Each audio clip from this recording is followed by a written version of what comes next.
من الشیطان الرجیم بسم اللہ الرحمن الرحیم السلام علیکم رحمۃ اللہ وبرکاتہ۔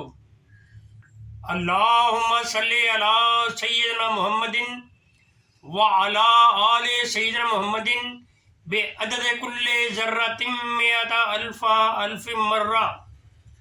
ارشاد باری تعالیٰ ہے، مجھ سے دعا کرو میں ضرور قبول کروں گا۔ دعا اللہ تعالیٰ کی بارگاہ میں عرض حاجت کا دوسرا نام ہے۔ دعا ایک عجیب نعمت اور عمدہ دولت ہے کہ پروردگار نے اپنے بندوں کو عنایت فرمائی اور انہیں تعلیم دی۔ مشکلات کو حل کرنے میں دعا سے زیادہ کوئی چیز مؤثر نہیں۔ یہ مغز بات ہے۔ حضور صلی اللہ علیہ وآلہ وسلم سے روایت ہے کہ دعا بندے کی 3 باتوں سے خالی نہیں ہوتی۔ اس کا گناہ بخشا جاتا ہے، یا دنیا میں اسے فائدہ حاصل ہوتا ہے، یا اس کے لیے آخرت میں بھلائی جمع کی جاتی ہے۔ جب بندہ روز محشر ان دعاؤں کا ثواب دیکھے گا جو دنیا میں قبول نہ ہوئی تھیں، تمنا کرے گا کاش دنیا میں میری کوئی دعا قبول نہ ہوتی اور سب آخرت کے لیے جمع ہوتی رہتی۔ مناسب ہے کہ دعا کرتے وقت اس کے آداب کا خیال رکھنا چاہیے۔ ایسا کرنے سے قبولیت کی توقع زیادہ ہو جاتی ہے۔ کوشش کریں کہ دعا کرتے وقت دل کو دوسرے خیالات سے پاک رکھیں اور بدن اور لباس پاک ہو۔ دعا کرنے سے پہلے کوئی عمل صالح، نماز اور تلاوت قرآن پاک کر دی جائے تاکہ رحمت الہی متوجہ ہو۔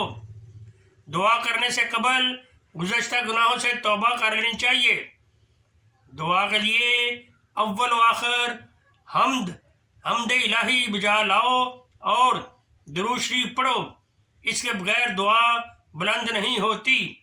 دعا جس قدر عاجزی اور انکساری سے کی جائے اتنی ہی بہتر ہے۔ اس قدر آواز ضرور ہو کہ اپنے کانوں تک پہنچ سکے۔ جب اپنے لیے دعا مانگو تو سب اہل اسلام کو اس میں شریک کر لو۔ ساتھ ہی والدین اور مشائخ کے لیے بھی ضرور دعا کرو۔ اگر خود قابل عطا نہیں تو کسی بندے کا تفیلی ہو کر مراد کو پہنچ جاؤ گے۔ آمین پر دعا ختم کرنی چاہیے، یہ دعا کی مہر ہے۔ فارغ ہو کر دونوں ہاتھ چہرے پر پھیر لو۔ اللہ تعالیٰ بہت شرم و کرم کرنے والا ہے۔ جب بندہ اپنے دونوں ہاتھ اٹھاتا ہے اور سوال کرتا ہے تو اللہ تعالیٰ خالی نہیں لوٹاتا، کسی طرح کی خیر و خوبی ضرور مرحمت فرماتا ہے۔ حدیث اور ائمہ دین کے ارشادات کے مطابق چند اوقات و حالات میں دعا کی قبولیت کے قوی امکان ہیں۔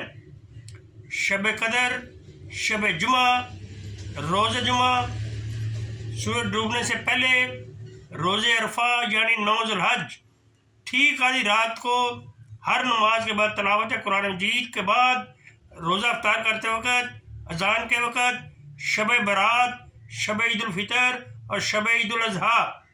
دعا اگر عاجزی اور خلوص دل سے کی جائے تو اللہ تعالیٰ اپنے بندے کی فریاد سن کر قبول فرماتا ہے۔ وآخر دعوانا ان الحمد للہ رب العالمین۔